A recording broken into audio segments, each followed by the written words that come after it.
রাতের বেলায় যে একটু শান্তিতে ঘুমাবো তারও কোনো উপায় নেই, তার কারণ আমি পরের দিন সকালবেলায় উঠে কি টিফিন বানাবো এটা নিয়েই চিন্তায় পড়ে যাই। তাই কালকে সন্ধ্যাবেলাতে সিনুকেই দায়িত্ব দিয়েছিলাম যে কালকে সকালবেলায় কি টিফিন খাবি বল, তো ও তো বলে ফেললো একেবারে চাইনিজ চাউমিন খাবে।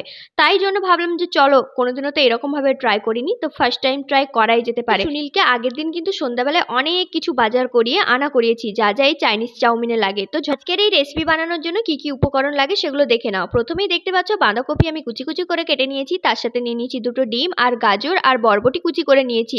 আর দেখো কড়াইয়ে কিন্তু গরম জল বসিয়ে দিয়েছি, এর মধ্যে দিয়ে দিলাম কিছুটা পরিমাণে লবণ, আর এর মধ্যে দিয়ে দিচ্ছি দুটো চাউমিন। তোমরা মাপ মতো নিও, যে যতটা খাবে। আমি আর সিনু খাবো, আর সাথে একটু বিকেলের জন্য রেখে দেবো বলে, তাই জন্য আমাদের দুটো নিলেই অনেক। চাইনিজ চাউমিনে এই কারণে বরবটি দিচ্ছি, তার কারণ আমাদের এখানে বিনস পাওয়া যায়নি বলে। তাই চাউমিনটা 50% কুকড হয়ে যাওয়ার পরে নামিয়ে নিয়ে এরকম ঠান্ডা জল দিয়ে ধুয়ে তারপরে ঝুড়ির মধ্যে ঝরিয়ে দেবো। এখানে দেখো দুটো ডিমকে নুন দিয়ে ভালো করে একেবারে ফেটিয়ে নেব। তো ডিমটাকে ভালো করেই ফেটিয়ে নিতে হবে, নইলে নুনের দলা থেকে গেলে ডিম যখন চাউমিনের সাথে খাবে তখন মুখে লাগলে বাজে লাগবে। তো এরপরে দেখো ডিমগুলোকে ভেজে নিচ্ছি। আমি ডিমগুলো খুব একটা গুঁড়ো গুঁড়ো করবো না, তার কারণ সিনু কিন্তু চাউমিন খেতে চাইছে ডিমের লোভে। তোমরাও যদি চাও চাউমিনের ডিমের সংখ্যা বাড়াতে পারবে, অবশ্যই বাড়াতে পারবে। বেশি দিলে, যত বেশি ডিম দেবে তত বেশি টেস্টি হবে। তো এরপরে যা যা সবজিগুলো ছিল সেগুলো এক এক করে ভেজে নিলাম। সবার প্রথমে গাজরটাই ভেজে নিচ্ছি একটুখানি নুন দিয়ে, তার কারণ গাজরটা একটু আর সবজিগুলোর থেকে ভাজতে টাইম লাগবে বলে। তাই তারপরে দিয়ে দিলাম বরবটি, তারপরে দিয়ে দিলাম বাঁধাকপি। এগুলো খুব ভালোভাবে একসাথে হালকা হালকা করে ফ্রাই করে নেব। সবজিগুলো ভাজা হতে হতে একটা বাটির মধ্যে আমি নিয়ে নেব হাফ চামচ মতো ভিনিগার, 1 চামচ মতো সয়া সস আর 1 চামচ টমেটো সস। তারপরে একটু এটাকে মিক্সড করে নেব। ভালো করে জল ঝরাতে দিয়েছিলাম যে চাউমিনটা, সেই চাউমিনটার কাছে এবার চলে গেলাম। এরপরে আমি এর মধ্যে দিয়ে দিচ্ছি কিছুটা লবণ। তোমরা যদি চাও এর মধ্যে মিট মশলা, চাউমিন মশলাও অ্যাড করতে পারো, বাট আমি এরকম প্রয়োজন মনে করিনি, সেই জন্য আমি দিলাম না। এরপরে সবজিগুলো ভাজা হয়ে যাওয়ার পরে তারপরে দিয়ে দিলাম ডিমের টুকরোগুলো, তারপরে যে সসটা আমি বানিয়ে রেখেছিলাম 3টে সসের মিশ্রণ, সেই মিশ্রণটাও আমি এর মধ্যে দিয়ে দিলাম।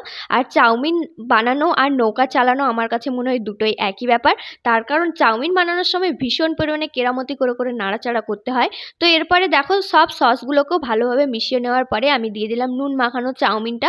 এরপরে চাউমিনটা যদি নাড়তে কারো যদি প্রবলেম হয় আমার মতো 4 ভাগে কেটে নিতে পারো, যেটা আমি করেছি।